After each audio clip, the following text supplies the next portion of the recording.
बार छठ घाट पर सिर्फ दीप नहीं जल रहे, सियासत की चिंगारी भी जल उठी है। गंगा जल में डूबते सूरज के साथ साथ अब चुनावी पोस्टर भी चमकने लगे हैं। हर घाट पर पूजा के साथ चर्चा एक ही है, इस बार के चुनाव में का होई। वजह साफ है, छठ से पहले जो भी ट्रेन, बस या फ्लाइट चली उसमें सिर्फ आस्था नहीं, वोट की लहर भी बह निकली। करीब 50 लाख प्रवासी बिहारी इस बार अपने गांव लौटे हैं। कोई मुंबई की लोकल ट्रेन छोड़कर आया है, कोई दिल्ली की मेट्रो, कोई खाड़ी देश की मजदूरी से सीधा सहरसा के घाट पर पहुंचा है। रेलवे के आंकड़ों में राजनीति की हलचल साफ झलक रही है। दिल्ली पटना रूट पर 25 लाख टिकट बुक, मगर सवाल बड़ा है, क्या ये लौटे हुए छठिया वोटर बिहार की चुनावी गणित को हिला देंगे?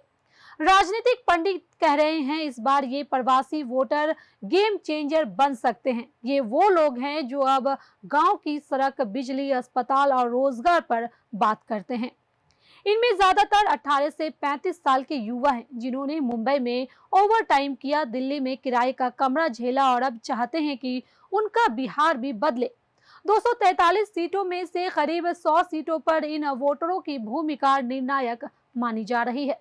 पटना, गया, सिवान, दरभंगा, मधुबनी, सहरसा, कटिहार, समस्तीपुर, सब जगह अब घर लौटे बेटों की बात चल रही है। एनडीए का भरोसा है कि केंद्र की योजना उज्ज्वला आवास, किसान सम्मान निधि इन वोटरों का मन जीत लिया है। बीजेपी के नेता कह रहे हैं, हमने सड़क दी है, गैस दी है, घर दिया, अब वोट दो। वहीं तेजस्वी यादव का जवाब भी कम नहीं, अपने गैस दी लेकिन जलाने के लिए पैसे नहीं दिए। महागठबंधन इन प्रवासियों के सामने बेरोजगारी और पलायन का मुद्दा गरमा रहा है। उनकी लाइन है, जो बाहर काम करने गया वो अपना घर में ही काम कर पाता तो छठ मनाने हर साल भागना नहीं पड़ता। छठ के बाद पहले चरण का मतदान है, यानी जो लोग अभी घाट पर डुबकी लगा रहे हैं वही 2 दिन बाद बूथ पर वोट डालेंगे। यही वजह है कि इस बार मतदान प्रतिशत में 5 से 7% बढ़ोतरी की उम्मीद है। अगर 50 लाख में से 30 से 35% ने भी वोट डाला तो कई सीटों पर समीकरण ध्वस्त हो जाएंगे। कुछ सीटें जो पक्की मानी जा रही थी, वहां अब सबकी धड़कनें तेज है। दरअसल ये छठिया वोटर अब वही पुरानी राजनीतिक नहीं चाहते, ना जाति का झांसा, ना धर्म की लाइन। वो कहते हैं, हम बाहर बदलते बिहार को देख चुके हैं, अब अपने बिहार को भी बदलना है। तो इस बार घाट पर दूध गुड़ के साथ चर्चा ये है कि किसका सूरज डूबेगा, किसका उगेगा।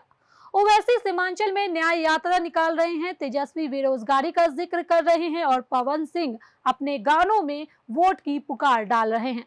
बिहार में छठ की आरती के बीच अब राजनीति की परछाई भी दिख रही है। आसमान में उड़ते दियों की तरह उम्मीदें भी तैर रही है। और अगर इस 50 लाख छठिया वोटर ने बूथ पर पहुंचकर अपनी किस्मत की लकीरें खींच दी तो इस बार का नारा शायद ही होगा, जहां छठिया वोटर वहीं सरकार की मोटर। फिलहाल इस खबर में इतना ही। बिहार की ऐसी ही राजनीतिक खबरों के लिए बने रहे मंथन टुडे के साथ ही हमारे चैनल को लाइक करें, सब्सक्राइब करें, फॉलो करें। साथ ही निष्पक्ष पत्रकारिता देखना है तो देखते रहे मंथन टुडे। बहुत बहुत शुक्रिया।